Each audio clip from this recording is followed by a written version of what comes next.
activa. Asimismo, tiene maestría con mención en oftalmología. Es docente de pre y de posgrado de nuestra Universidad Nacional Federico Villarreal. Doctor Edgar, buenas tardes y puede dar inicio. Buenas tardes, alumnos. ¿Están viendo la imagen? ¿Se ve la imagen de Sí, los doctor. exámenes? Ya, muy bien. Entonces, vamos a comenzar con la resolución de los problemas de las preguntas que hemos hecho el día de hoy. La pregunta era, la número 1 era, niño de 2 años presenta inflamación periorbitaria y de visión convergente de ojo derecho. Examen, irregularidad y ausencia de reflejo pupilar derecho. ¿Cuál es el diagnóstico probable? Entonces, acá lo que vemos es que el niño viene por un ojo desviado hacia adentro y una inflamación de la periórbita, de un solo ojo, ¿no? Y el examen presenta irregularidad y reflejo ausente en el ojo derecho. O sea, aparentemente no hay frío en el ojo, ¿no? Entonces, dentro de las posibilidades diagnósticas que tenemos acá, ponen primera característica de las cataratas. Podría ser, ¿no? El vítreo hiperplásico también podría ser una enfermedad presente, pero el retinoblastoma sería la respuesta correcta, ya que el retinoblastoma es una enfermedad, un tumor maligno que se presenta en menores de 5 años y cuyo diagnóstico y pronóstico es muy desfavorable. Entonces, por lo tanto, la opción en este caso sería, pues, por la pregunta, retinoblastoma. Si tienen alguna pregunta, no duden en intervenir. En la número 2, pregunta número 2 dice, varón de 30 años con celulitis orbitaria del ojo izquierdo y un día de evolución. Es hospitalizado e inicia tratamiento antibiótico. A las 24 horas presenta ceguera de ojo contralateral. Entonces, las celulitis pueden ser preorbitarias y preorbitarias y postorbitarias. Por lo tanto, las que son las más peligrosas son aquellas que son las postorbitarias, las cuales son las que se hospitalizan, ¿no? Y en este caso, pues una de las complicaciones más frecuentes y la primera generalmente es la trombosis de los senos cavernosos, ¿no? En este caso ponen A, reflejo accidente cerebrovascular que no tiene, realmente no hay antecedente infeccioso ocular. Un reflejo simpático no es una característica. La trombosis de la arteria central solamente se ve al examen del fondo del ojo. Y la trombosis sí, pues es el diagnóstico más frecuente en este caso. La número 3, mujer de 21 años con nódulo de párpado superior derecho, firme e indoloro. Esta es una pregunta relativamente sencilla, es el chalacio, ¿no? El chalacio, a diferencia del orzuelo, el orzuelo es doloroso, molesta, duele, se inflama, tiene mucho dolor. En cambio, el chalacio es firme, no duele, crecimiento lo hay y ocupa el lugar, ¿no? Entonces acá la respuesta correcta es chalacio. En la pregunta 4, una mujer de 30 años presenta un forúnculo muy inflamado en la frente, o sea, en la parte de la piel. Una semana después desarrolla cefalea frontal, dolor retroorbitario izquierdo, diplopia y tosis papillar. Al examen hay signos de quemosis en la región orbitaria izquierda. O sea, quemosis significa que todo el párpado está hinchado del lado izquierdo. Y oftalmoplegia, o sea que hay un déficit del reflejo pupilar en ambos ojos. El diagnóstico, según dice acá, es trombosis séptica del seno, ¿no? Lo que tienen que ver ustedes cuál es el seno que está más comprometido. Entonces, igual que en la pregunta 1, los senos más comprometidos generalmente en los problemas de trombosis son el seno cavernoso.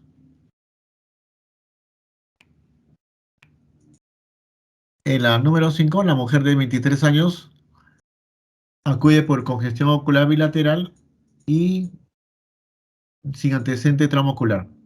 ¿Cuál es la causa más frecuente? En este caso, congestión ocular significa que el ojo está rojo, ¿no? Aunque no refiere más datos, la uveitis también podría ser una causa de ojo rojo, el glaucoma agudo una causa también de ojo rojo, la iritis también, y la abrasión corneal también, ¿no? Entonces esta pregunta, aunque es un poco ambigua, porque no tiene otro antecedente, la mujer es joven, se puede definir que la respuesta debe ser una conjuntivitis.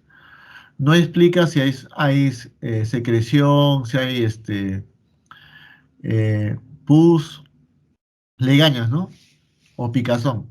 Entonces se sugiere acá que la respuesta sería una conjuntivitis. En el caso de la uveitis anterior, la visión es borrosa.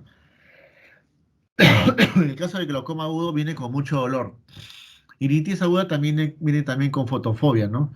Y abrasión en la córnea con mucho dolor. Entonces, al no tener dolor, sería pues la causa más frecuente la infección, una conjuntivitis. En la pregunta 6, un varón de 20 años acude a la consulta por ojo rojo, sensación de cuerpo extraño, quemazón y secreción por orina. A diferencia de la pregunta 5, pues ya te dan algunos datos adicionales, ¿no? Chalación no duele, el glaucoma hay mucho dolor, ojo rojo, pero no hay secreción. El orzuelo podría ser, ¿no? Pero ¿qué nos refiere pues, quemosis, entumecimiento del párpado, ¿no? Y blefaritis igual tampoco hablan sobre alguna inflamación palpebral. Entonces acá la infección por conjuntivitis sería lo más probable. En la pregunta 7, hablan de una mujer de 40 años que tiene sensación de cuerpo extraño, lagrimeo, fotofobia, pesadelo párpado, congestión ocular, picazón y legatos. Tiene buena agudeza visual. Entonces, igual que las preguntas anteriores, tiene buena agudeza visual, por lo tanto sería una conjuntivitis. El detalle está en ver qué tipo de conjuntivitis es, ¿no? En el caso de la micótica, vendría pues con bastante dolor, de repente visión borrosa. La alérgica con mucho picazón, quemosis, quemosis conjuntival y quemosis paperal en el antecedente. Realmente se presenta más en niños. La primaveral tendría que ver pues, bastante, tener el antecedente de ser un tipo de alergia, una persona alérgica. Y viral no hay, generalmente no hay legañas, ¿no? Generalmente puede ser haber secreción, puede haber lagrimeo intenso, fotofobia, ¿no? Entonces, en este caso lo más probable es la bacteriana. En la número 8, un varón de 50 años, también igual con ojo rojo. A diferencia de lo demás, viene con dolor ocular, náuseas, vómitos, pupila dilatada y borrosidad de córnea, ¿no? O edema de córnea. Entonces, acá el dolor ocular, las náuseas, que son síntomas vagales, nos dan la posibilidad que sea un glaucoma, ¿no? En este caso, vemos que la respuesta es glaucoma. La conjuntivitis se aleja, degeneración macular, la visión es borrosa, aunque también acá, pero la degeneración macular nunca viene con dolor. La úlcera corneal es infeccioso y viene, en este caso, no habría ni náuseas ni vómitos y la queratitis solamente es dolor localizado. Entonces la respuesta sería un glaucoma de tipo agudo inclusive. Paciente con fotofobia, lagrimeo, congestión ocular, 3 días de evolución. Se aplica la fluorescina, que es para el diagnóstico, y se evalúa la córnea afectada encontrándose una lesión típica dendrítica, ¿no? En este caso, si encontramos una lesión dendrítica que solamente se sucede a la tinción con fluorescina, estamos hablando de un tipo de infección viral. El herpes es primera causa. Dentro de las alternativas tenemos que todo es queratitis, excepto la última. Entonces, el diagnóstico sería, si ser viral, es una queratitis de tipo herpética. En el número 10, el paciente tiene un antecedente de una lesión penetrante y después de tomar medidas locales, es aconsejado prevenir un probable traumatismo posterior. ¿Qué fármaco se administra? Cuando se hace cuando se explica la clase de lesiones traumáticas penetrantes, siempre hay que darle un antiemético para evitar la maniobra vasalva, porque si tiene una lesión penetrante es muy posible que el contenido por la emesis que puede tener el paciente pueda complicar el pronóstico visual. Por lo tanto, debe darse un antiemético para tratar de evitar una complicación. Acá lo que ponen es un diurético osmótico que no es más para el glaucoma agudo, un antihipertensivo para la presión arterial, un diurético de ACE que también es para el glaucoma, un antiinflamatorio que es para dolor. En este caso el antiemético es la respuesta correcta.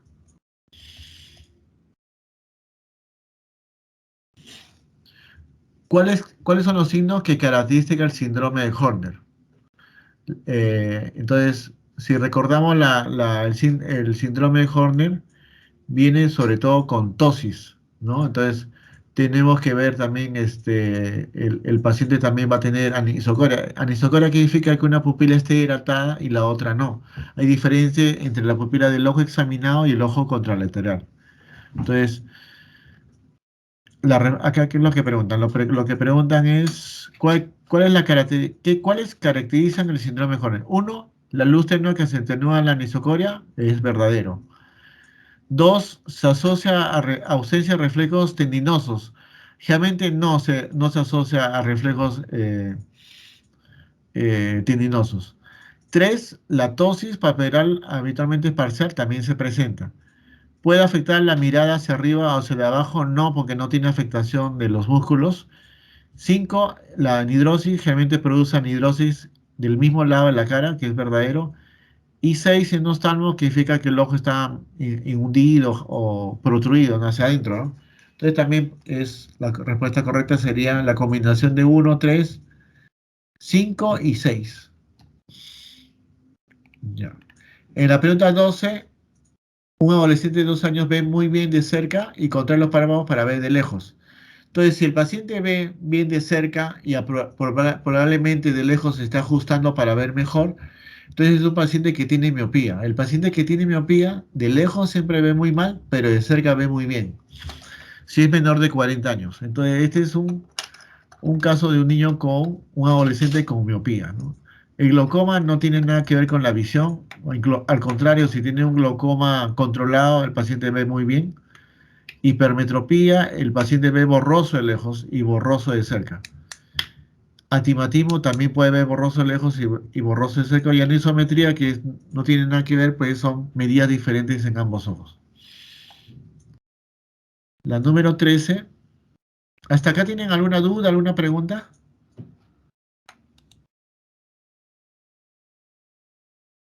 Ya, continuamos entonces. El tumor papilar maligno más frecuente del adulto no define qué tipo de tumor puede ser, ¿no? Ah, de párpado, no párpado. Entonces, vamos a ver. Entonces, acuérdense que la piel del párpado es una piel muy fina, ¿no? Entonces, ahí lo más frecuente siempre ya por teoría es un carcinoma de tipo vasocelular, ¿no? Papiloma es un proceso infeccioso que da un tumor benigno. El carcinoma de células sebáceas no se presentan en el párpado. El queratoacantoma es una enfermedad que afecta más la piel, excepto el párpado. Varón de 70 años que acude a emergencia con pérdida de visión súbita a ojo derecho. Entonces, ahí tenemos un dato importante, ¿no? Pérdida súbita de un momento a otro. Entonces, con esto ya nos da que es una emergencia de tipo vascular, muy probablemente. Al examen del fondo del ojo se encuentra el signo de la mancha roja cereza, ¿no? Entonces, esta es una emergencia en la cual se encuentra la típica imagen manchas o rojo cereza y el diagnóstico más probable, obviamente, es la oclusión de la arteria central de la retina. Se recibe un paciente que presenta ojo rojo, secreción serosa, adenopatía pelicular, reacción folicular, conjuntival folicular, ¿no? Entonces, ojo rojo, cualquier problema de conjuntivitis, ¿no? Secreción serosa, o sea, no hay legaña, no hay pus, ya nos está indicando posiblemente viral. La adenopatía viral periauricular ya nos indica que es 100% viral y es una reacción conjuntival folicular alérgica o por virus. El diagnóstico sería una conjuntivitis de tipo viral. La bacteriana es legaña, la irrigación es antecedente de estar en arco eléctrico, sol. La parasitaria generalmente presenta dolor. La micótica generalmente es muy devastadora, mucho dolor, mucha secreción. No hay ganglios inmediatos, ¿no? La 16. Agricultor de 36 años. Hace 3 días se golpeó el ojo derecho con una rama. Entonces acá hay un antecedente traumático. Entonces estamos pensando ya en un problema infeccioso. Y lo más frecuente generalmente es un hongo. Desde ayer presenta dolor y disminución de la vista visual. Ojo, de dicho ojo. Al examen se observa córnea, úlcera blanquecina, márgenes de mal limitados y elevados, ¿no? Entonces, si vemos una úlcera, como hemos visto en la teoría, una úlcera sucia, con bordes borrosos, mucho dolor y muy baja visión, estamos hablando de una infección de tipo micótica. Entonces, el diagnóstico más probable de la queratitis es de tipo por hongo, ¿no? O sea, micótica. Ya con el antecedente que tenemos acá del golpe con rama derecha, ya estamos pensando en un hongo. Y se confirma por el examen clínico. Las parasitarias, por si acaso, demoran mucho tiempo, o sea, no es de inmediato, ¿no? Aunque no dice el tiempo, ¿no? Ah, aunque dice 3 días, ¿no? Entonces es rápida, es micótica también, ¿no? Una mujer de 25 años aquí en consulta por presentar pequeña tumoración indolora en tercio externo del párpado inferior derecho. Se diagnostica chalacio. Entonces, ¿cuál es la estructura que afecta al chalacio? Y ese es, el ligamento no va a ser. El saco tampoco. La glándula larimal no es, es una lacrocistitis. Y las glándulas ciliares del párpado, no, son las glándulas sebáceas del párpado que son las afectadas por el chalacio. Un preescolar de 5 años que su mamá refiere que visualiza muy cerca la televisión. El examen no presenta alteraciones externas en ojos y párpados. ¿Cuál es el trastorno de la visión que debe descartarse? Si ve muy cerca y tiene 5 años en preescolar, podríamos pensar que es miope, porque de lejos ve mejor. Vamos a ver las alternativas. Aniridia, al contrario, va a tener, o sea, aniridia significa que no tiene iris. Este niño va a tener mucha fotofobia, no se va a acercar al televisor. Diplopía por estrabismo no refiere visión doble, y al contrario, cuando más por estrabismo, realmente en niños es convergente, tendría una visión doble, no se acercaría mucho al televisor, se alejaría. Amaurosis no hay ceguera y catarata podría ser, ¿no? Pero dentro de los de la respuesta, lo más cercano sería pues que tiene un problema visual, ¿no? Miopía, astigmatismo, hipermetropía, anisometría o ambliopía. Entonces, en este caso, pues el único trastorno de la refracción sería la ambliopía.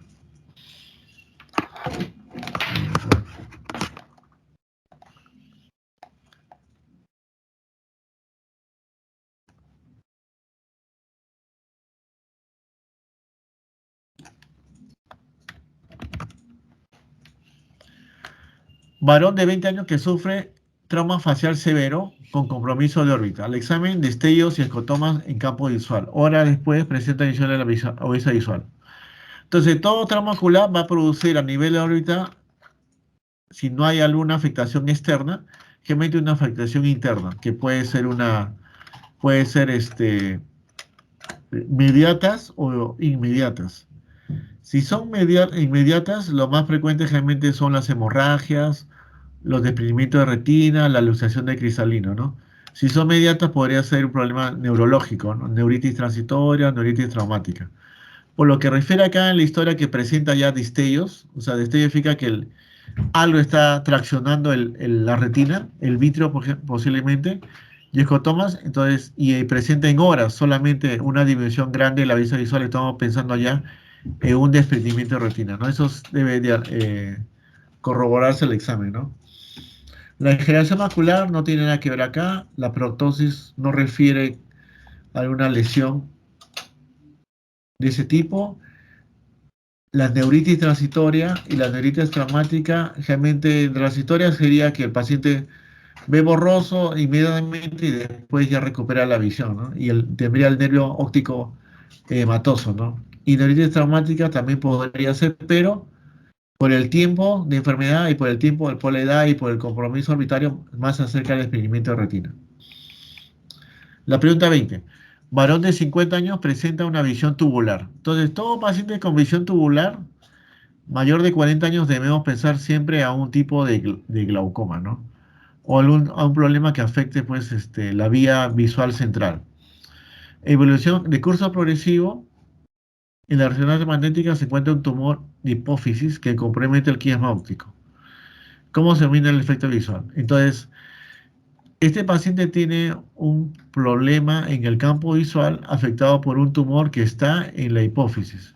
Si se acuerdan ustedes la vía nerviosa, tenemos la vía nerviosa que pasa uno que pasa ixo-lateral al mismo lado por la hipófisis y otro que cruza la base de la hipófisis. Entonces, esta rama que cruza la hipófisis son las que se comprometen. Y tiene que ver con la visión de tipo temporal. Entonces, este paciente, si es simétrico, va a tener un problema visual en el lado temporal. Entonces, dentro de la respuesta tiene hemianoxia, que significa la mitad, y temporal heterónima bitemporal de ambos lados, ¿no? De ambos lados, pero no del mismo lado, ¿no? O sea, este es un tipo de tumoración que actúa a nivel de la hipófisis y compromete la vía visual. Gemente temporal. Siempre acuérdense que la hipófisis, las lesiones en hipófisis van a tener este tipo de lesión que es clásica. La hemianopsia denomina bitemporal si no te dicen que hay una asimetría, ¿no? En este caso, como no dicen asimetría, vamos a tener que ser heterónima de tipo bitemporal. Si fuera, por ejemplo, no asimétrica, entonces podríamos pensar, o binasal, ¿no? Heterónima binasal, ¿no?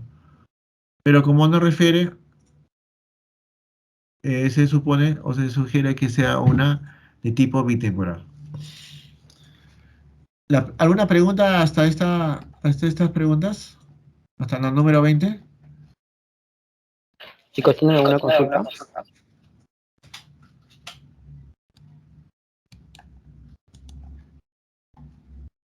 En la pregunta 21. Una mujer de 67 años ingresa en el hospital debido a antecedentes de 2 días de fiebre, dolor de cabeza, dolor de mandíbula y disminución de la visión del ojo derecho. Se viene por un proceso aparentemente infeccioso que necesita hospitalización, ¿no? Su velocidad de cimentación globular es 94 milímetros por hora. Se inicia tratamiento de metilprednisolona, pero sus síntomas no mejoran. El médico recomienda la administración de nuevo fármaco. 3 días después de que se inicie el tratamiento con el nuevo fármaco, aumenta la obesa visual y el ojo derecho. Es muy probable que el efecto beneficioso de este fármaco se deba a la inhibición de cuál de las siguientes moléculas. Entonces, acá lo que estamos dando que es un proceso aparentemente inflamatorio. ¿Por qué? Porque tenemos la velocidad de cimentación aumentada. Entonces, aunque pues, enmascara porque tiene una fiebre alta, ¿no? Días de fiebre, dolor de cabeza y disminución del proceso inflamatorio. Perdón, de la visión del ojo derecho. Pero la velocidad es alta, ¿no? Estamos hablando de un proceso inflamatorio que afecta a la parte visual. Entonces, si el paciente aparentemente le comienza tratamiento, 3 días después del nuevo tratamiento, que podría ser un antiinflamatorio, ¿no? La metilprednisolona es un corticoide, pero no mejora. Entonces, por lo tanto, es en la vía que no influye los corticoides la que está afectada. Al tratamiento, la visión, la obesa visual va a mejorar en dicho ojo, ¿no? Entonces, ¿cuál de los siguientes es? Complemento del complemento 5, tromboxano A2, leucotrieno D4, interleuquina 6, interleuquina 4, ¿no? Entonces acá la persona que ha hecho la pregunta ha considerado que es un promedio inflamatorio de tipo que tiene que ver mucho con la velocidad de cimentación, ¿no? Entonces por eso han marcado la interleuquina 6, ¿no? Pero parecería más una interleuquina 4 que interleuquina 6, ¿no? Acá esta es una pregunta que no está bien hecha. Se inicia tratamiento con prednisolona, dice, pero síntomas no mejoran. Acá se supone que es viral, no dicen la dosis. Y se recomienda un nuevo fármaco. Y mejora su visión de un solo ojo, ¿no? Más parecería un problema vascular, ¿no? Podría ser también inclusive tromboxano A2, ¿no? Esta pregunta estaría de revisión, porque no está muy bien definida. Ya, la número 22. Un niño de 4 meses llevado al médico para un examen de niño sano, nació a las 36 semanas de gestación, o sea, dentro normal. La madre no recibió atención prenatal, ¿no? Que es muy frecuente. Su hermana de 6 años tiene antecedentes de osteosarcoma, o sea, un tipo de cáncer de hueso. Es amamantada exclusivamente y tiene 4 meses. ¿Sí? Él está en el 60 percentil altura y peso. Los signos vitales están dentro de los límites normales. Al examen muestra una desviación hacia adentro del ojo derecho. O sea, tiene una desviación convergente. La oftalmología indirecta muestra un reflejo blanco en ojo derecho y un reflejo rojo en el ojo izquierdo. ¿Cuál de los siguientes exámenes es el paso más apropiado? En este caso, todo lo demás, la primera parte es que el niño está dentro de lo normal, pero presenta una desviación convergente el ojo derecho y no presenta un reflejo sano normal. Al contrario, presenta reflejo blanco, ¿no? Entonces, niño, como habíamos explicado en la pregunta uno, que presenta menores de 5 años, que presenta falta de ausencia y desviación convergencia estímulo que presenta en un retinoblastoma. Entonces, ¿cuál sería el examen que tenemos que hacer acá? El examen mandatorio sería pues un examen de fondo de ojo, dilatar la pupila y ver el fondo del ojo. Dentro de las respuestas está detección de galactosemia, que no tendría nada que ver. Ejercicio de entrenamiento visual, a esa edad no indica. Una tomografía computarizada, generalmente no se toma tomografía, ¿no? La terapia de oclusión generalmente es en otro tipo de problema visual. Y acá está el examen de fondo del ojo para ver pues si hay retinoblastoma. Pero ya el reflejo blanco ya te indica mal pronóstico visual, ¿no? Este niño debe de recibir tratamiento de inmediato. La pregunta 62. Mujer de 62 años acude debido a una visión borrosa cada vez mayor en ambos ojos. Dice que el desenfoque ha dificultado la lectura, aunque ha notado que puede leer un poco mejor si sostiene el libro por debajo o por encima del nivel de los ojos. También necesita una luz brillante para mirar los objetos. Ellos informan que sus síntomas comenzaron hace 8 años y han empeorado gradualmente con el tiempo. Tiene hipertensión y diabetes tipo 2. Los medicamentos actuales incluyen gliburida, lisinopril. Al mirar una cuadrícula de Dassler, dice que las líneas del centro parecen onduladas y dobladas. Se muestran los resultados del examen de fondo. ¿Cuál de los siguientes es el diagnóstico más probable? Entonces, acá hay dos datos importantes que debemos, el antecedente del tiempo, ¿no? Es progresivo y está relacionado con la edad también acá, ¿no? Tiene el antecedente de ser hipertensiva y tener diabetes, aunque no dice si está controlado o no, ¿no? Pero al examen de mirar la cuadrilla de Asler, que es una cuadrilla que tiene unos cuadraditos simétricos, el paciente en la parte central ve ondas o que las líneas están onduladas. Eso no quiere decir que a nivel macular hay un problema, ¿no? Entonces, si vemos el fondo del ojo, vamos a ver justo en el área de la mácula, ¿no? Vemos acá drusas, muchas drusas, también acá, podría ser por la diabetes también, ¿no? Gruesos, delgados y algodonosos y aparentemente una lesión a nivel macular, ¿no? Entonces esto nos sugiere que es un tipo de degeneración. Y por la edad, por esto sería un tipo de degeneración macular relacionada a la edad, ¿no? Generalmente a estos pacientes que tienen disminución progresiva de la edad, perdón, de la visión, no enfocan bien y tienen que hacer maniobras para poder ver por encima o por debajo, significa que la área central de mejor visión está afectada. Por lo tanto, es una degeneración macular. Y si es una persona mayor de 60 años, la más probable es por la edad. Y acá vemos efectivamente que es esto. Pregunta 24. Una mujer de 63 años acude al servicio de urgencias debido a un historial de un día de visión borrosa y oscurecida progresiva en el ojo derecho. O sea, de un solo día. Al despertarse por la mañana, de repente comenzó a ver múltiples rayas oscuras. De un momento vio manchas oscuras. Tiene migrañas y diabetes tipo 2. Entonces, acá importante el diagnóstico de diabetes tipo 2. Diagnosticada en su último examen de mantenimiento de salud hace 20, o sea, es una diabetes crónica. Ha fumado paquetes de cigarrillos durante el día durante 40 años. Su único medicamento es el sumatriptán. Sus signos vitales están dentro de los límites normales. El examen oftalmológico muestra visualmente 40 y en el ojo afectado 20-100. En el ojo derecho. En el ojo, el fondo del ojo está oscurecido y es difícil visualizar al examen y es difícil visualizar en el examen fondoscópico del ojo derecho. El reflejo rojo está disminuido a la derecha. ¿Cuál de los siguientes diagnósticos es más probable?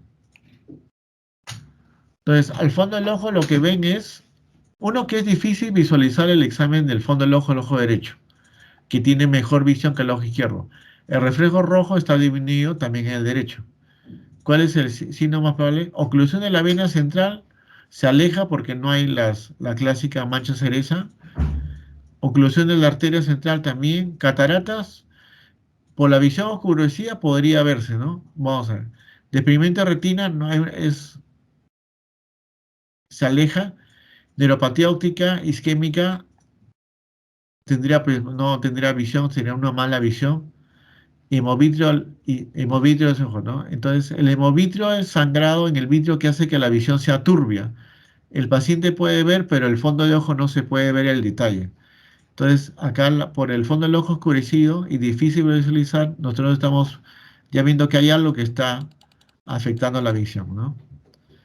La pregunta habla del ojo derecho. Así una visión, debido a un historial de visión borrosa y oscurecida progresiva en el ojo derecho. Al despertar las mañanas, de repente comenzó a ver múltiples rayas oscuras.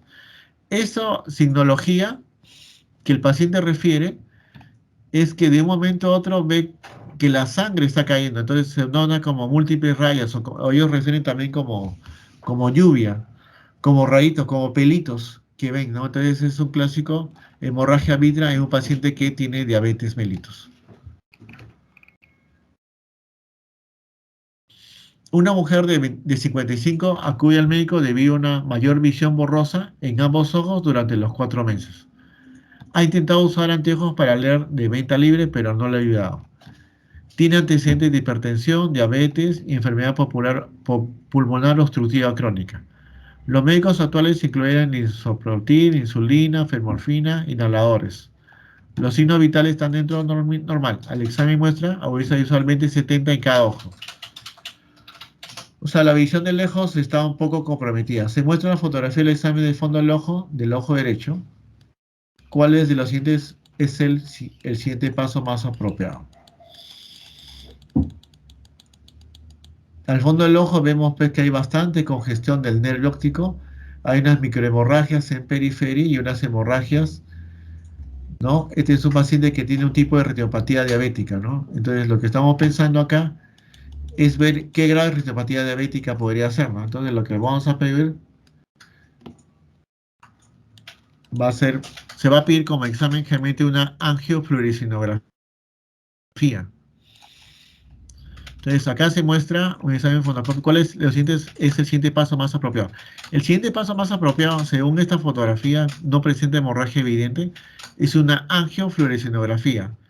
Pero acá te ponen terapia de concentración intravenosa, no porque no es glaucoma. Terapia tópica, timolol tampoco. Masaje ocular tampoco. Vitrectomía porque no hay hemorragia, ¿no? Y acá ponen fotocoagulación láser. Acá un momento, vamos a cargar acá. Lo que están acá sugiriendo es que ya le das un tratamiento para la retinopatía diabética. En este caso, si es un ojo con un diagnóstico de retinopatía diabética, le podrías ya pensar en poner una fotocoagulación. Por la pregunta hay que ponerle fotocoagulación láser. Pero el paso más siguiente en realidad sería una angiofluorescinografía. Y después de la angiofluorescinografía, de acuerdo al grado que esté la retinopatía diabética, ponerle ya su láser, su fotocoagulación láser. Pregunta 26. Se lleva al médico un bebé de 3 semanas de edad para su seguimiento. Se dio a luz, dice, a las 30 semanas de gestación por cesárea y estaba cianótico al nacer, requiriendo animación y hospitalización en la unidad de cuidados intensivos neonatales. Su madre no recibió atención prenatal, tiene diabetes mellitus tipo, su madre, ¿no? La madre no recibió, tiene diabetes tipo 2 e hipertensión. No se le hizo la previa infección de transmisión sexual durante el embarazo. El bebé parece estar bien. Al examen oftalmológico muestra vasos retinales tortuosos. Hay áreas bien definidas de retina no vascularizan la retina. Los hallazgos retinanos de este paciente son probablemente resultado de cuál de los siguientes. Este niño, por los meses de edad y por el fondo del ojo, que hay áreas delimitadas de retina no vascularizadas, es un paciente que presenta un ROP, que es una retinopatía por la prematuridad. Entonces, los hallazgos retinianos de este paciente son probablemente el resultado de cuál de los siguientes. A ver, malignidad de la retina no tiene nada que ver. Trauma tampoco. Infección posible no hay antecedentes. Hiperglicemia dice que está bien al nacer. Deficiencia por corticoides aparentemente está normal, ¿no? Y bueno, el único resultado sería toxicidad por oxígeno.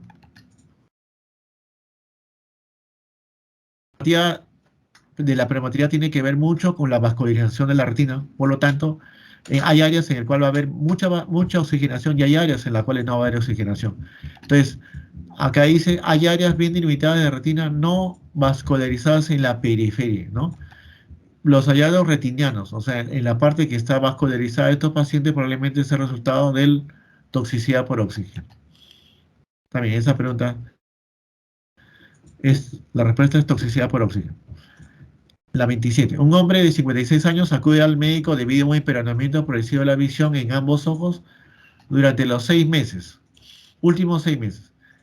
Él informa que notó por primera vez visión borrosa y deslumbramiento por las noches, que ha empeorado en este periodo. Trabaja como operador de grúa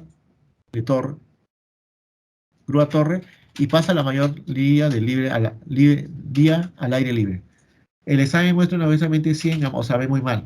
Se muestra una fotografía del ojo, cuál es la siguiente estructura más probable ser el daño de los síntomas actuales de este paciente. Entonces acá lo que vemos es una catarata, una opacidad tremenda del cristalino, ¿no? Entonces, ¿dónde afecta la catarata? Afecta en el cristalino. De la respuesta, su humor acuoso no sería, la córnea está libre, el cuerpo vítreo no se ve, la retina no está afectada, el lente, ¿no? El lente, bueno, el lente, la traducción debería ser cristalino, ¿no? Cristalino es acá. El lente le dicen al cristalino también. Un niño de 7 años se llevado al servicio de urgencias por fotofobia y prurito en la zona periocular del ojo derecho durante los últimos 2 días. También tenía costras sobre las pestañas del ojo derecho esa mañana. Entonces, este es un niño de 7 años con mucho dolor, fotofobia, le pica alrededor del ojo en los últimos días. Entonces estamos pensando en un proceso infeccioso. Y presenta costras con legañas y es un proceso infeccioso acá. El niño tiene antecedentes de asma y dermatitis atópica. Sus medicamentos incluyen esteroides, o sea, corticoides, ¿no? Esteroides inhalados y salbutamol. Los signos vitales están dentro de lo normal. Al examen físico muestra una inyección conjuntiva del regimiento del ojo afectado, así como secreción acuosa del mismo. Hay múltiples vesículas de base eritematosa ubicadas en el párpado superior e inferior. Entonces, acá estas vesículas ya nos dan que es un proceso viral, que puede ser por un herpes. La obesidad visual está dentro de los límites normales, ¿cuál es lo siguiente? Es la causa más rara.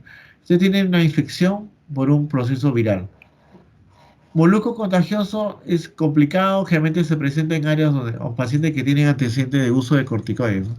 Adenovirus generalmente se presenta conjuntivitis de tipo acuosa, ojo rojo, secreción, pero no presenta las vesículas. Varicela zoster generalmente la lesión es de la córnea, no presenta vesículas. O sea, entonces el antecedente, el más probable sería un virus herpes simple.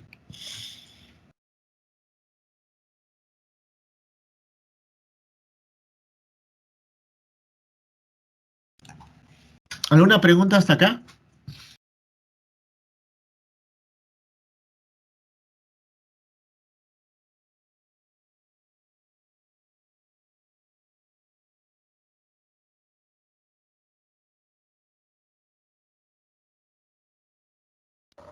Creo que no, doctor. Ya, muy bien. Una niña de 5 años es llevada al médico debido a una secreción acuosa del ojo derecho durante 2 semanas. Ella y sus padres son refugiados de Sudán. O sea, son refugiados del África, ¿no? Llegaron a Texas hace un mes. Entonces acá el dato es la procedencia, ¿no? Se conoce su estado de vacunación. Ella está en 25 percentil para el peso y 50 de altura. Su temperatura es 37,7. Su pulso es 90 y sus respiraciones son 18. Al examen de ojo muestra la estera de las pestañas. La eversión del párpado derecho muestra hiperemia, folículos y papilas en la conjuntiva tarsal superior. Al examen con lámpara hendidura, el ojo derecho muestra folículos en la región límbica y la conjuntiva vulvar. Hay nubosidad corneal con neovascularización en la posición de las dos en punto. Al examen del ojo izquierdo normal. La tromoscopía en directa de ambos ojos no muestra alteraciones. Hay linfadenopatía pericular derecha. ¿Cuál es el diagnóstico más probable del paciente? Esta paciente tiene pues un problema de una conjuntivitis, ¿no? Pero a diferencia de otras conjuntivitis muestra folículos, pero también hay secreción. Entonces hay una secreción, hay papilas, hay un proceso infeccioso importante, ¿no?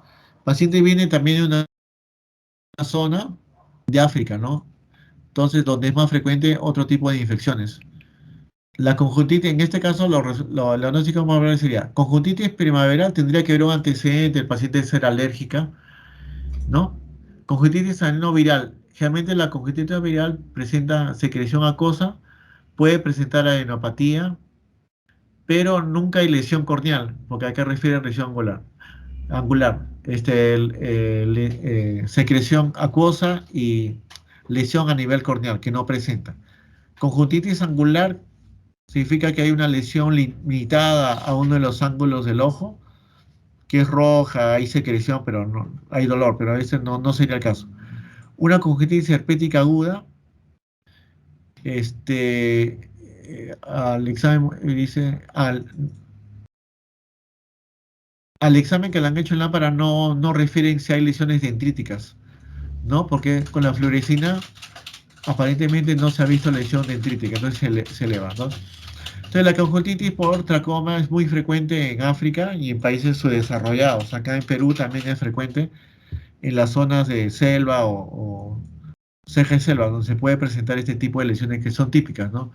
Muestran así, muestran folículos bien marcados en la región límbica y en la conjuntiva vulvar, ¿no?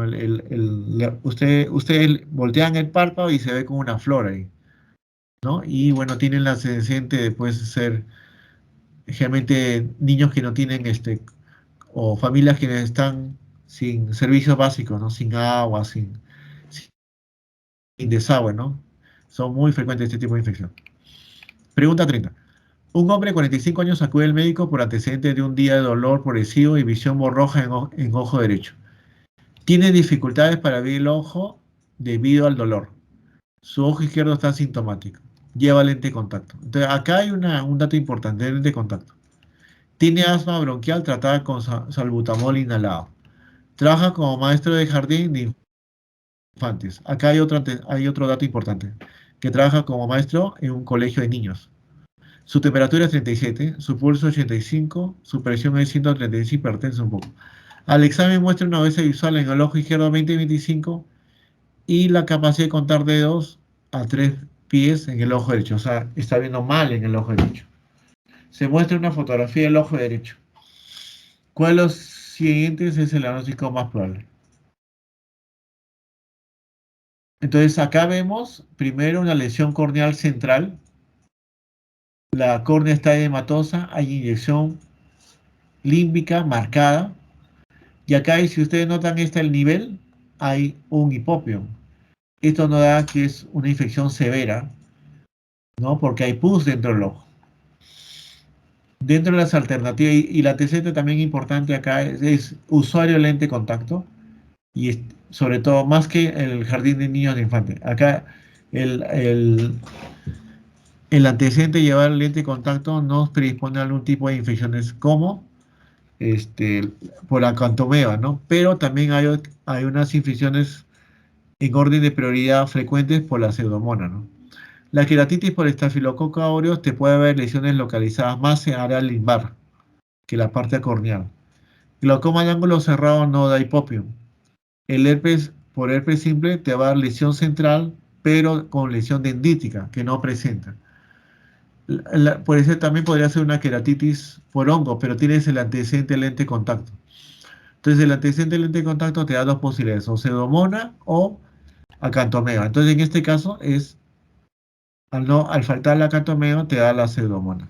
A la pseudomona también te da pues esa lesión con pus, con hipopio, característica. En cambio la acantomega no. Entonces, esta es la diferencia.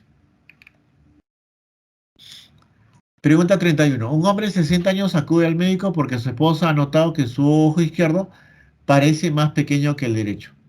Ha tenido un empeoramiento del hombro izquierdo y del brazo durante 3 meses. Ha fumado 2 paquetes de cigarrillo al día durante 35 años.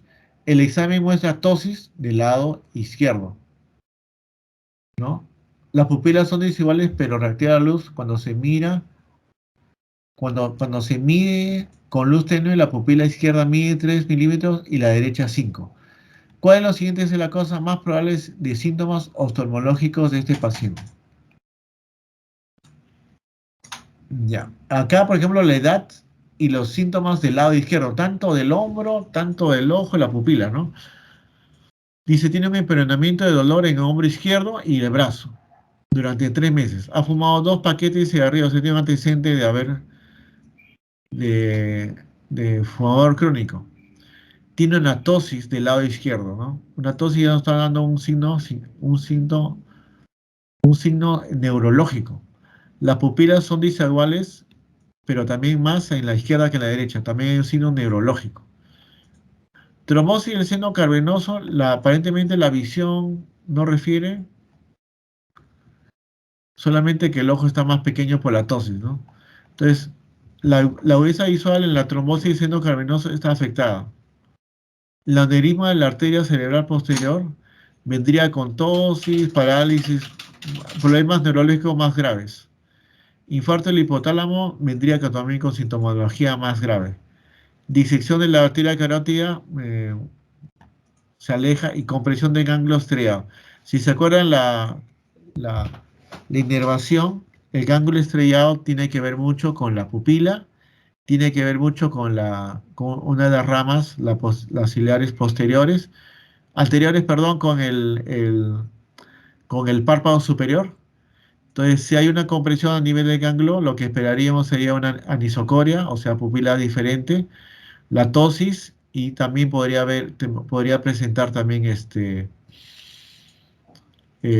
tosis, lagrimeo, que no refiere, ¿no? Pero ahí sería la compresión de ganglio estrellado, ¿no?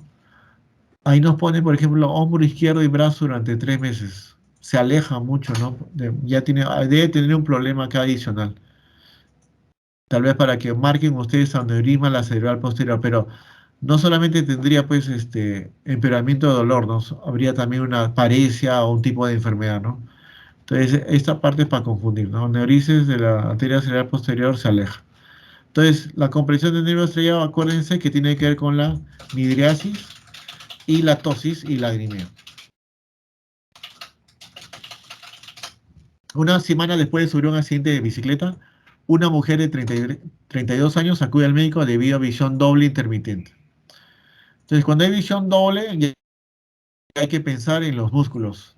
Hay un problema neurológico que puede ser a nivel de los músculos de la órbita. Ella informa que los síntomas se empeoran cuando intenta escribir en la computadora o mientras abrocha la camisa. Entonces, eso significa que cuando converge, empeora su visión. Doble, ¿no? Al examen físico muestra la ligera inclinación de la cabeza hacia el lado derecho. Entonces, si está inclinando la cabeza derecho, es que hay una alteración de uno de los oblicuos. Su ojo izquierdo está desviado hacia arriba. El ojo izquierdo está mirando hacia arriba, lo que se vuelve más prominente cuando intenta la aducción. La aducción es hacia, hacia la parte interna, ¿no? Cuando intenta la aducción del ojo izquierdo. Su ojo izquierdo está desviado hacia arriba, lo que se vuelve más prominente cuando intenta aducción del ojo izquierdo. Es más probable que los síntomas de este paciente sean una inervación alterada de cuáles de los siguientes músculos. Entonces, acuérdense que cuando el paciente ve hacia arriba, hacia abajo o hacia los costados, son los diferentes músculos que van a actuar. Entonces, si nosotros tenemos afectación de los rectos tanto laterales como mediales, el paciente va a tener solamente visión doble a nivel de la visión primaria, o si quiere tiene que mover toda la cabeza para poder ver una sola imagen. Entonces, cuando el paciente tiene alteración del recto lateral y recto medial, la alteración generalmente es horizontal. Pero cuando los pacientes tienen, y también cuando tienen alteración de la parte vertical, o sea, del músculo recto superior y recto inferior, los pacientes van a tener visión doble, pero va a referir en escalera, o sea, uno encima del otro. Y la visión del paciente es visión doble y generalmente se parcha. El paciente mismo se parcha el ojito. También en la visión horizontal. Pero cuando el paciente tiene alteración de los oblicuos, sobre todo el superior, el paciente va a ladear la cabeza hacia el lado que no está afectado. Si el ojo dice acá, el ojo izquierdo está dividido hacia arriba, entonces el paciente va a ladear la cabeza hacia el otro lado, ¿no? A ver, dice acá. Su ojo izquierdo está dividido hacia arriba, lo que se vuelve más prominente cuando intenta aducción del ojo izquierdo. No, eso no. El examen acude. Ella informa que los síntomas se empeoran cuando intenta escribir. Ya, claro, obviamente cuando hay visión doble o cuando hay una desviación al tratar de converger, pues va a empeorar la sintomatología. Al examen físico muestra una ligera inclinación de la cabeza hacia la derecha. Ya. Entonces, si el paciente tiene afectación de los oblicuos superiores, lo que va a hacer de forma compensatoria va a ladear la cabeza si es izquierdo hacia la derecha y si es derecha hacia la izquierda.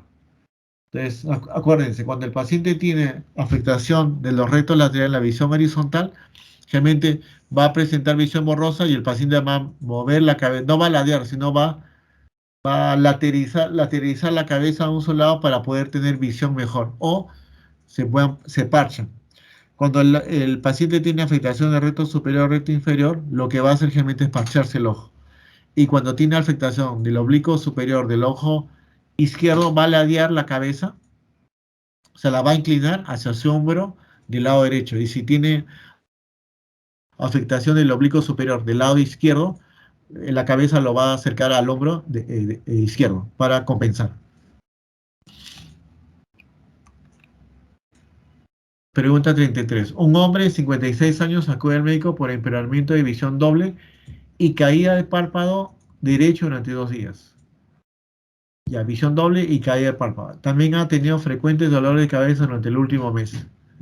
Al examen físico muestra desviación lateral e inferior del ojo derecho en reposo. La pupila derecha está dilatada y no reacciona a la luz de la acomodación, ¿no? Entonces, este paciente tiene problemas todo en el lado derecho, ¿no? El examen físico, desviación lateral, o sea, lateral e inferior del ojo derecho en reposo, o sea, hacia abajo y lateralmente. La pupila está dilatada y no reacciona. Hay una oftalmoplejía.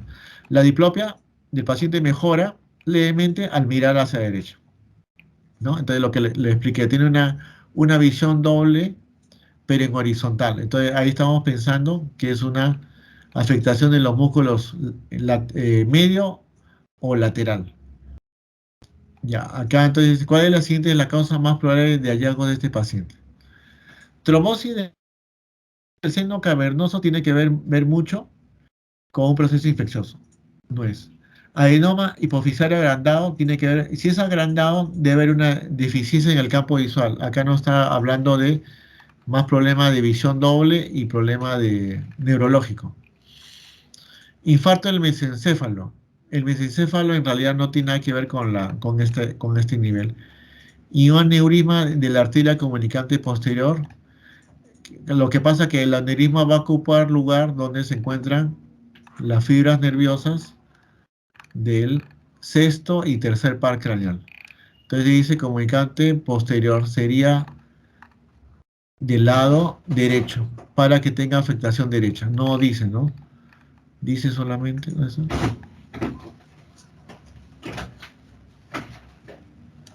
Acá dice aneurisma de la arteria comunicante posterior. Entonces esa sería la causa más frecuente porque está comprimiendo la vía del tercero y sexto par craneal que se encuentra a ese nivel.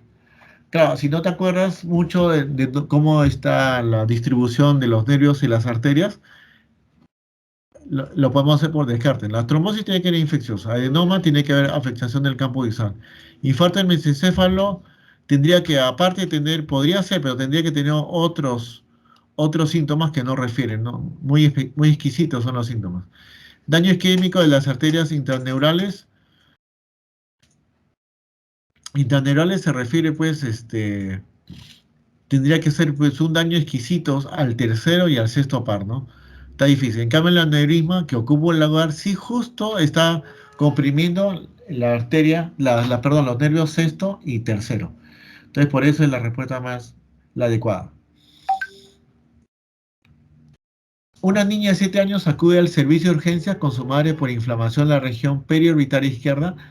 Ayer por la mañana se despertó con un bulto doloroso caído y sobre el párpado izquierdo. El movimiento de ojos no empeora el dolor. El examen físico muestra encorvecimiento e hinchazón del párpado superior izquierdo que involucra los folículos pilosos. A la palpación, la hinchazón drena líquido purulento. ¿Cuál es el siguiente diagnóstico? Dolor, inflamación, edema, papebral, ¿no? Con secreción y dolor localizado, es generalmente un orzuelo. ¿No le expliqué? El orzuelo es aparatoso, ¿no? En cambio, el chalación no duele y no molesta. Entonces, la respuesta correcta es orzuelo.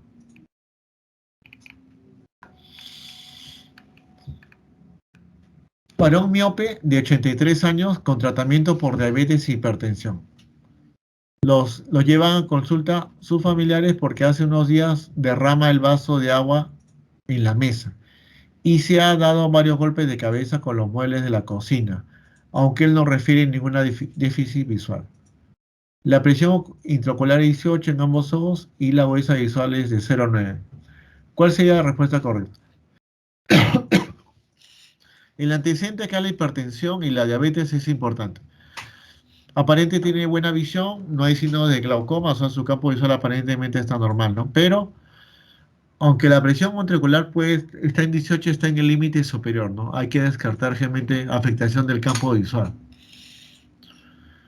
Se debe instaurar tratamiento con análogo de prostaglandina en colirio, porque presenta un glaucoma normotensional con afectación del campo visual. Mm, Acá realmente no te dan muchos datos como para pensar que sea pues un glaucoma ya. La presión está en el borde superior, aunque no refiere más, ¿no? Aunque por la diabetes el antecedente podría ser, ¿no? Pero no sería la más correcta. Podría ser, pero no es la más correcta. Como no refiere problemas visuales, presenta una presión intraocular normal y una vez avisando, se trata de una despistes normales a su edad. Mm, Los familiares refieren que se ha dado varios golpes en la cabeza con los muebles en la cocina, ¿no? Entonces acá hay un problema visual, o sea, no es un despiste normal por la edad, se descarta. Presenta un deprimimiento de retina periférico secundario semiopía que no ha llegado a afectar el polo posterior. Claro, podría ser, pero está alejado porque sería un diagnóstico que tenemos que hacer al fondo del ojo, ¿no? Si estamos hablando de la parte clínica, tendría que haber de repente antecedentes, lucecitas, manchitas, haber tenido de repente esas líneas negras que refieren pues que hay una hemorragia, ¿no? ¿No? Se aleja un poco. La B dice, puede tratarse una ceguera cortical y debe realizarse un campo visual para evaluar una posible hemorragia homónima con respecto macular, ¿no? Entonces, claro, acá si están sospechando un glaucoma, como en la pregunta A, lo ideal es hacerles un examen de campo visual, ¿no? Entonces, en el campo visual vamos a ver si hay un tipo de efecto del campo visual compatible con glaucoma o compatible con otro trastorno neurológico, ¿no? En este caso, se puede tratar de una ceguera cortical, ¿no? Entonces, ahí la respuesta correcta, más acertada, porque las otras correctas también están cerca, pero no es la más acertada. Lo más acertado es que al paciente se le pida su campo visual y se valore, pues, el resultado del campo visual como posible glaucoma o un problema neurológico. En este caso, una ceguera cortical. Mujer de 67 años que consulta por presentar en su ojo izquierdo hace 3 días por la noche un destello luminoso al mover la cabeza. De esta mañana nota una zona oscura que se desplaza con la mirada. Su agudeza visual es 1.0 en ambos ojos. ¿Cuál sería su actitud correcta? Entonces acá presentamos una paciente que va a ver un destello, ¿no es cierto? Entonces ese destello significa que algo está traccionando la retina, que podría ser vitrio. El vitrio tracciona la retina y podría producir un desgarro. De las mañanas nota una zona oscura que se desplaza. Cuando mueve el ojo, aparentemente no dice que se desplace junto, no dice que se desplace y se esconda. Podría ser una hemorragia también, o podría ser un desprendimiento del vitrio posterior. ¿Cuál sería la actitud? Acá entonces lo que tenemos que hacer obviamente es hacerle un fondo de ojo, pero vamos a ver qué han puesto acá.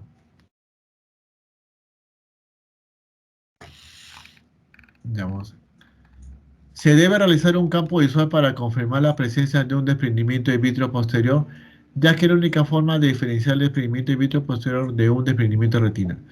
Bueno, la respuesta es falsa de falsedades, ¿no? Porque el campo visual no sirve para ver desprendimiento de vitrio ni de retina. La presencia de fosfógeno es un signo patognomónico de desprendimiento de vitrio posterior que debe ser tratado como retinopexia neumática. Claro, la presencia de fosfógeno es cierto, se puede presentar en el desprendimiento de vitrio posterior, pero generalmente estos desprendimientos de vitrio posterior no reciben tratamiento, y tratamiento es para un desprendimiento de retina, que ya no se hace inclusive ahora. Entonces se aleja también de la verdad. Se debe instaurar un tratamiento hipotenso ocular, ya que ha sufrido un glaucoma agudo que le provoca destellos. Y hoy están apareciendo las secreciones secundarias de lesión. No. Se aleja totalmente, ¿no? No tiene nada que ver los destellos con el glaucoma agudo. Y estas 6, la aparición de fosfeno seguida de una mancha oscura que se desplaza con la mirada subjetiva de un desprendimiento de vitrio posterior, aunque se debe realizar una exploración de fondo de ojo para descartar una rotura retiniana o una hemorragia de vitrio. Entonces, esta es la correcta, ¿no? Ese movimiento traccional del vitrio, que puede ser producido por un desprendimiento, produce esos destellos, ¿no?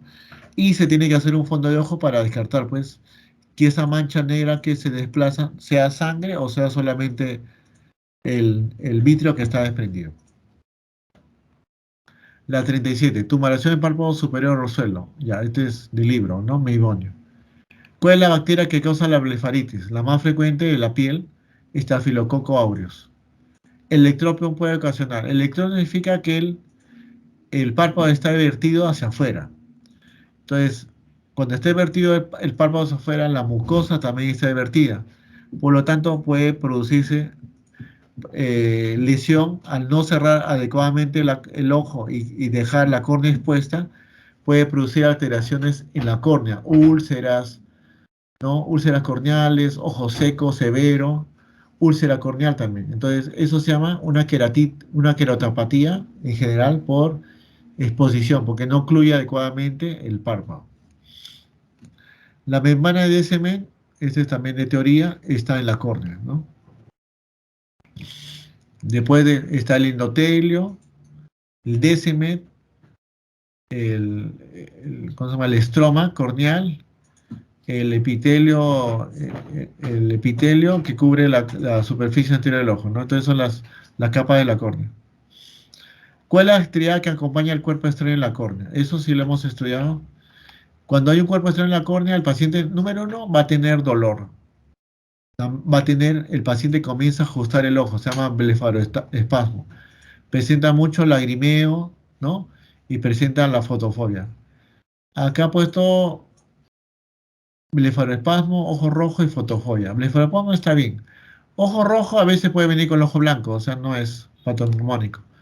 Fotofobia sí, ojo rojo, disminución de la visión, podría ser, pero no es una triada.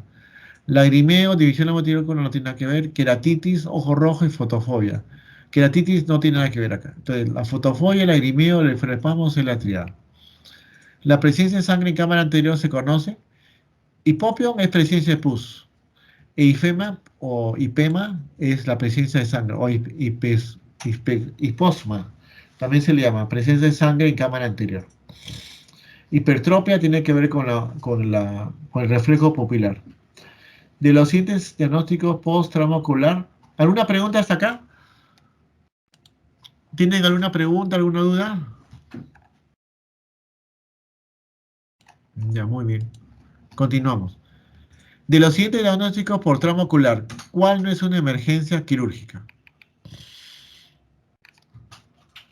Ya. Desprendimiento de retina es una emergencia inmediata porque puede producir ceguera si afecta al área macular. Un cuerpo extraño intraocular sí es una emergencia, sí o sí. Si es de metal, inclusive es inmediato. Luxación anterior de cristalino también se considera una emergencia. Un tramo ocular abierto también. Linfema parcial, eso significa que hay sangre en cámara anterior. Si es parcial, significa que no debo estar ocupando más de la tercera parte ocular. Entonces, se podría mandar con antiinflamatorios. Entonces, acá dice, ¿cuál no es una emergencia quirúrgica? El linfema parcial. ¿Cuál es la causa más frecuente de uveitis posterior? Entonces, la uveitis posterior más frecuente es la infecciosa.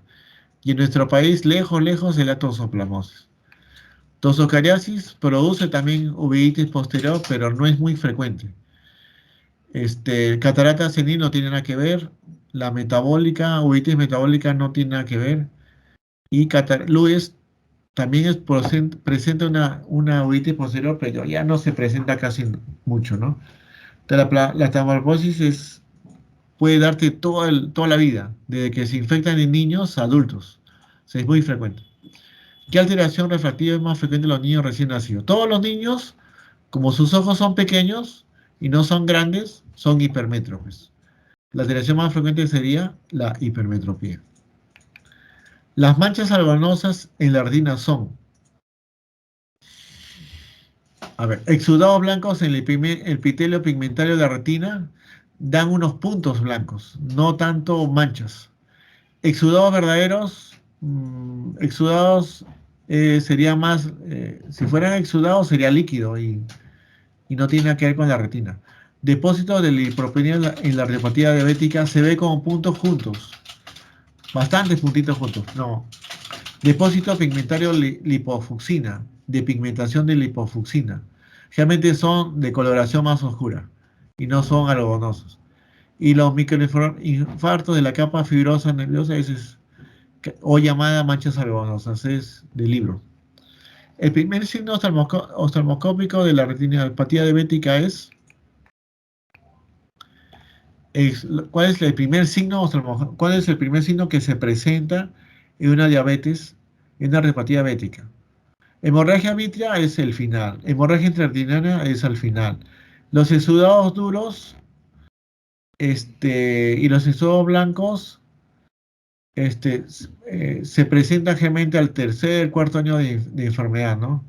Y los microneurismas se podría presentar al primer año de retinopatía diabética, ¿no? Entonces la respuesta sería microneurisma acá. También la retinopatía diabética, ¿no? Y sería la retinopatía diabética no proliferativa, ¿no?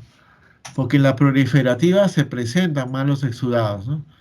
La pregunta debería complementarse con proliferativa o no proliferativa. En este caso, como es una pregunta para competencia de pregrado, se supone que es lo más rápido, ¿no? Eso es una microneurisma. Está contraindicado en el glaucoma. Entonces, el glaucoma puede ser crónico o agudo, ¿no es cierto? Entonces, en el agudo, el paciente tiene mucho dolor, visión borrosa, demasiado dolor, la pupila está dilatada. Entonces, si tenemos un glaucoma agudo y está dilatada y le damos un anticolinérgico, eso lo va a dilatar más, va a producir mayor dolor. Al contrario, hay que cerrar la pupila. La pilocarpina estaría indicado tanto en el glaucoma agudo como en el glaucoma crónico. No habría problema. AINES es para el dolor, antiinflamatorio, no habría problema. Corticoides, el corticoide podría producir elevación de la presión, ¿no? Pero si tienes un glaucoma agudo con dolor, le tienes que dar a veces corticoides. Estimuladores para bajar la presión. Y anticolinérgicos dilatan la pupila, por lo tanto está contraindicado. Más que el corticoide, ¿no? El corticoide le puedes dar, pero también tiene su relativa contraindicación. El tratamiento de urgencia del glaucoma agudo. ¿No? En el glaucoma agudo hay mucho dolor, la presión está muy alta, entonces lo que hay que hacer ahí es bajar la presión, o sea, secar el humor acuoso o el humor vítreo también. Entonces, lo único que nos va a secar es el mannitol o la acetazolamida. La furosemida también seca, pero no a nivel del vitrio, ¿no? El vitrio más es el mannitol y la acetazolamida. La atropina no está indicada en glaucoma agudo, al contrario, hay que ponerle pilocarpina. ¿Cuál es el principal factor de riesgo para el deprimimiento de retina? Generalmente el desprendimiento de retina por sí solo se va a producir en los miopes. Desprendimiento de vitrio no, porque es casi normal que se presente. Afaquia podría ser un riesgo.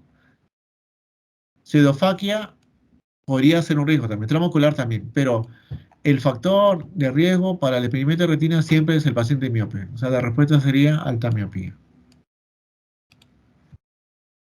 ¿Tienen alguna pregunta, alguna duda? Chicos, ¿tienen alguna consulta? Doctor, ¿qué tal? Buenas tardes. Doctor, no sé si nos podría explicar cuando se interpreta sobre la alteración visual a lo que ponen 20/40, 20/70, 20/100, que ha aparecido en varios casos. Más o menos, ¿cómo Ya, se claro. interpreta cuando vemos esos datos? Ya, muy bien. Esa es la definición para ver la agudeza visual de los pacientes sin corrección o con corrección. Entonces, generalmente ya no se usa mucho ese tipo de correlación, ¿no? Pero se va a ver bastante en las preguntas, ¿no? Entonces, el paciente que ve 100% perfecto va a ver 20/20, que eso se traduce en 1.0, ¿no? Al 100% también. Entonces, 20/20 significa 1.0 o 100%. El que ve menos de 20/20 es, por ejemplo, 20/30 o 20/25. El que es menos de eso es 20/40. Menos aún 20/50, 20/70, 20/100, 20/200. Y ahí viene, por ejemplo, ya el paciente tiene por ejemplo, está en cuenta dedos, en cuenta manos. La otra forma de medir la obesa visual es por vía logarítmica, ¿no? 0.1, 0.2, 0.3. En el caso de ustedes, para su competencia, tienen que saber que el 20/20 significa el 100% de la visión, la mejor. Si es sin corrección, el paciente sin corrección, o sea, sin lentes puede tener 20/20, 20/25, 20/30, 20/40, que es una visión aceptable. En cambio, ya a partir de 20/50, 20/70, 20/100, el paciente ya tiene dificultad para ver de lejos, tanto con lentes como sin lentes. Y a partir de 20/100 para abajo, 20/100, 20/200, cuenta dedos, movimiento de manos, percepción de luz, el paciente tiene muy mala visión, ¿no? Que puede ser sin lentes o con lentes. Claro, podemos tener un paciente que tiene una miopía de -3, que sin lentes ve 20/200, pero cuando le ponen su lente de montura o su lente de contacto llega ayer fácilmente al 20/20, no habría problema, es un 20/20 con corrección. O sea, el paciente con corrección ve 100% bien, pero sin su corrección está viendo pues 10%, que serían 20/100, 20/200, ¿no? Eso significa sobre la agudeza visual. Ok, doctor, gracias. Doctor, y la consulta sobre las conjuntivitis, ¿cuál sería el tratamiento que tendríamos que dar, ¿no? Teniendo en cuenta también los distintos tipos de conjuntivitis que hemos visto acá también en los casos. Ya, mira, primero hay que diagnosticar la conjuntivitis. Si clínicamente tú diagnosticas una conjuntivitis bacteriana, hay que darle un tratamiento, pues obviamente con antibacterianos. Tenemos las aminoglucósilos, las quinolonas. Ahorita hay una variedad increíble de tratamiento antibiótico de última generación, la moxifloxacina, la oxalosacina, la ciprofloxacina, son quinolonas. Y bueno, las que son más efectivas, ¿no? Y también hay tratamientos, pues depende, si es viral, generalmente al tratamiento viral no se le da antibióticos, se le da pues medios físicos para eliminar la infección, porque el problema viral es de días, ¿no? 1, 2 días. Si es un problema viral, y el más frecuente es el herpes simple, el herpes virus, lo que hay que darle son antivirales, ¿no? El aciclovir, el gangliosivir, tanto en ungüento local como también vía oral. Si este paciente además tiene el antecedente de presentar pues esta herpes zóster en el rostro, en la piel, tiene que darle un tratamiento contiguo con dermatología para que traten la parte de la piel, ¿no? Y el ojo. Si el paciente tiene pues un antecedente, una conjuntitis de tipo porongo, tenemos toda una variedad de antimicóticos, ¿no? Pero el detalle está que cuando el paciente tiene una conjuntivitis, y esta es una conjuntitis a repetición, siempre viene por la misma infección seguido, entonces lo indicado ahí es obviamente tomar una muestra, hacer un cultivo y antibiograma e identificar a qué germen es sensible el tratamiento que se le va a instaurar, ¿no? Entonces, una vez que tú diagnosticas cuál es el germen y cuál es su sensibilidad, tú comienzas el tratamiento, ¿no? Pero eso no significa, como te estaba explicando, si por tu clínica ya de forma empírica, tú puedes dar tratamiento también. Pero siempre a los pacientes hay que citarlos a la semana y le tienes que decir al paciente, mire señor, si usted a pesar del tratamiento en 3 días no mejora, regrese. Porque es muy posible que sea paciente que sea sensible a la medicina, ¿no? Entonces, eso hay que tener siempre, hay que valorar al paciente, ¿no? Ok, doc.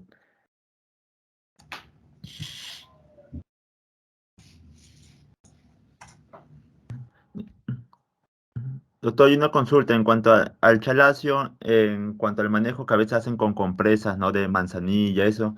¿Qué tan útil es? Y si fuese así, ¿cuánto tendría que esperar el tiempo para decir si está haciendo o no está haciendo resultado? Ya. Es una buena pregunta. Mira, el chalacio, a diferencia del orzuelo, el orzuelo en realidad es aparatoso. Le duele, le pica, le arde, secreción, hay legaña, va empeorando con los días, ¿no?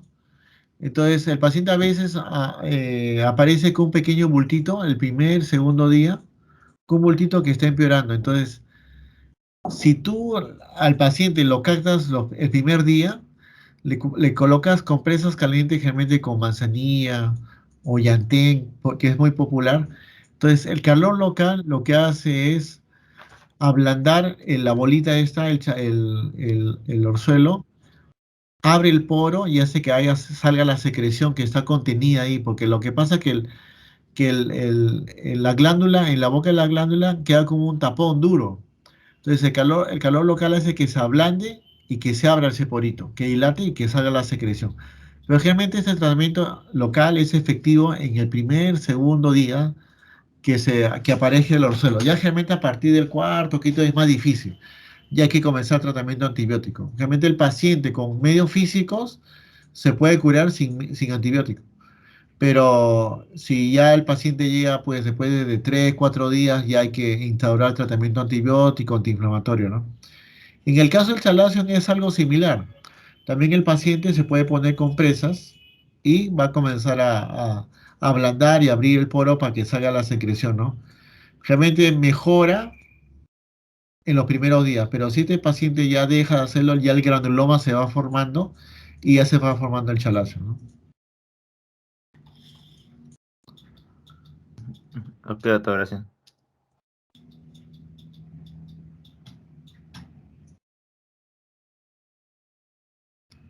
¿Alguna pregunta más, compañeros? ¿Y cómo ha estado el examen para ustedes? ¿Ha estado difícil? ¿Ha estado fácil? ¿Estas preguntas están dentro de su sílabus, del sílabus de oftalmología? La parte mía que yo hago anatomía y trauma y emergencias, las preguntas están. El que llevo conmigo, pues no habría problema para responder las preguntas es de este examen. Pero no sé si las demás preguntas cómo están. ¿Ha estado fácil? ¿Han respondido bien? A ver, Abraham Centeno, ¿está ahí?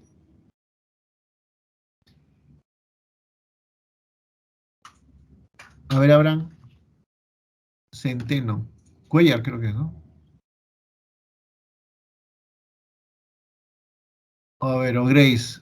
Grace Guadalupe Luis, Janampa. ¿Estás? Buenas tardes. Hola. ¿Cómo están las preguntas para ti? Bueno, aún no he llevado la rotación de oftalmología, doctor. Sí me ha parecido complicado. Todavía no llevas. ¿Alguien que ha llevado la rotación? O lo que están llevando conmigo. Creo que estaba Mendoza. ¿Hay un Mendoza? Luis Enrique Mendoza.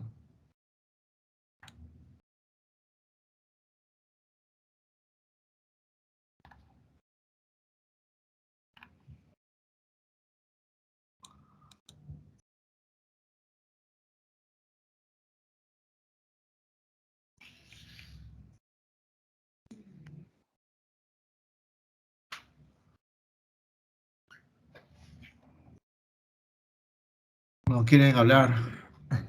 Una consulta, otra consulta.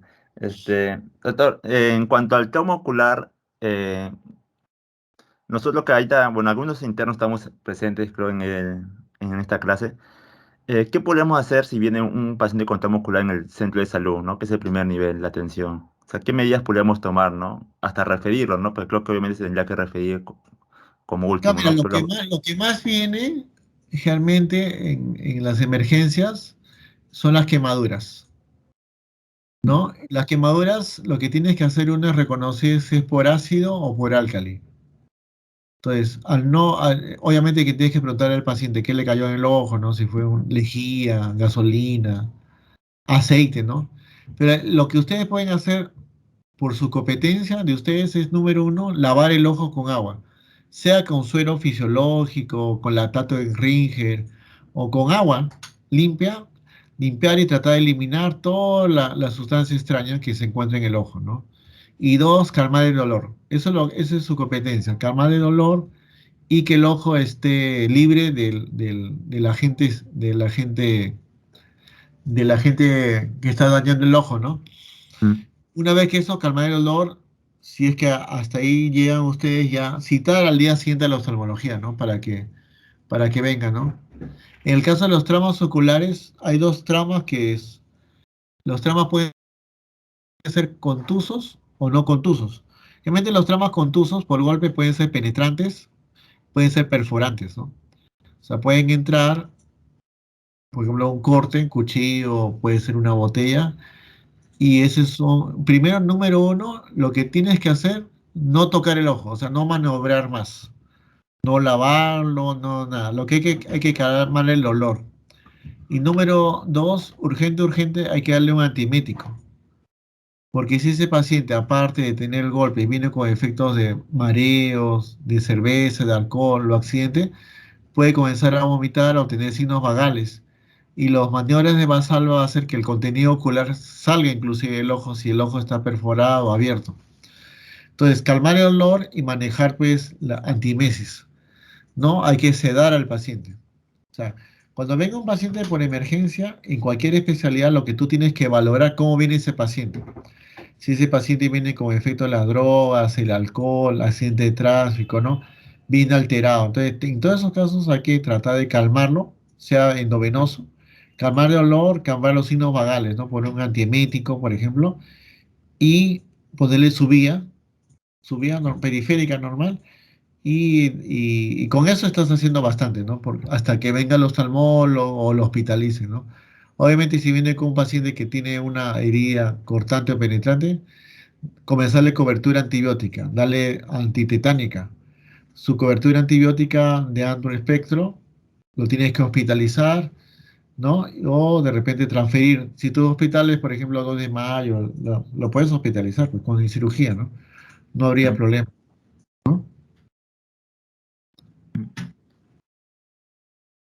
Ok, y en el caso que mencionó del álcalis y no los ácidos, ¿es necesario, después de hacer el lavado y como ya luego lo voy a referir, se tiene que tapar el ojo o así nada más? No es necesario. Esa es una buena pregunta. Pues es difícil porque ustedes no van a tener la lámpara hendidura para poder examinar, ¿no? No van a Mm. tener el fluoresceína. Entonces, ahí lo que tienen que hacer ustedes es no ponerle un parche, sino ponerle una cobertura externa para que el ojo vaya medio la tapa, porque supongamos que sea por un ácido, por un álcali, y tú lo tapas con un parche, con un ungüento con presión. Si el ácido y si el álcali permanece en contacto más con el ojo, lo va a perforar. Entonces es mejor que el ojo esté respirado y que lo vea el especialista, ¿no? Lo que tienes que hacer es calmar el olor, como sea, y tratar de limpiar lo máximo que se pueda, ¿no? Y referirlo, ¿no? Le puede de repente un ungüento externo nada más para que se aplique mientras tanto, ¿no? Pero no parcharlo. Ok, gracias.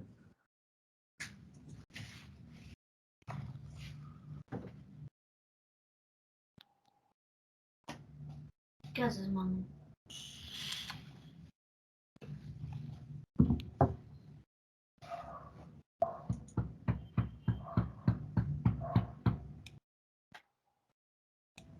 Chicos, ¿alguna otra pregunta, comentario?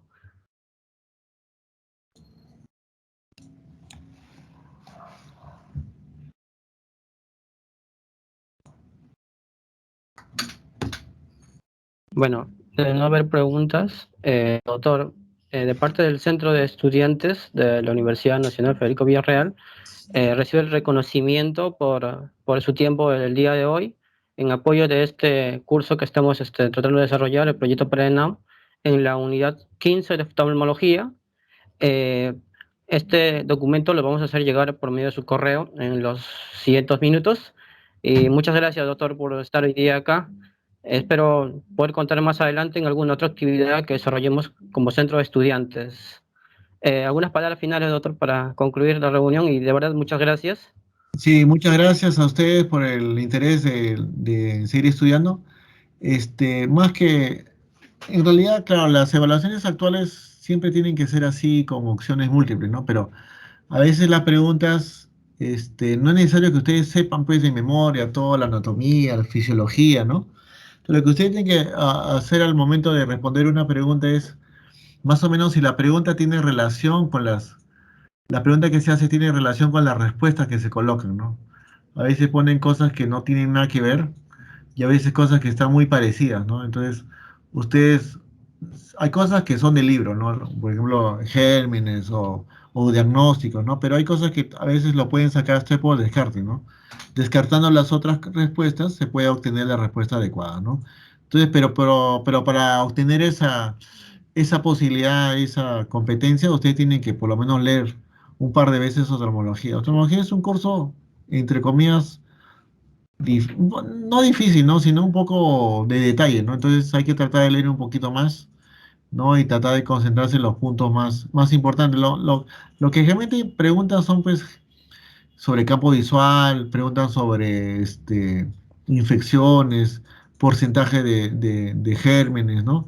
El glaucoma agudo es siempre una pregunta de rigor.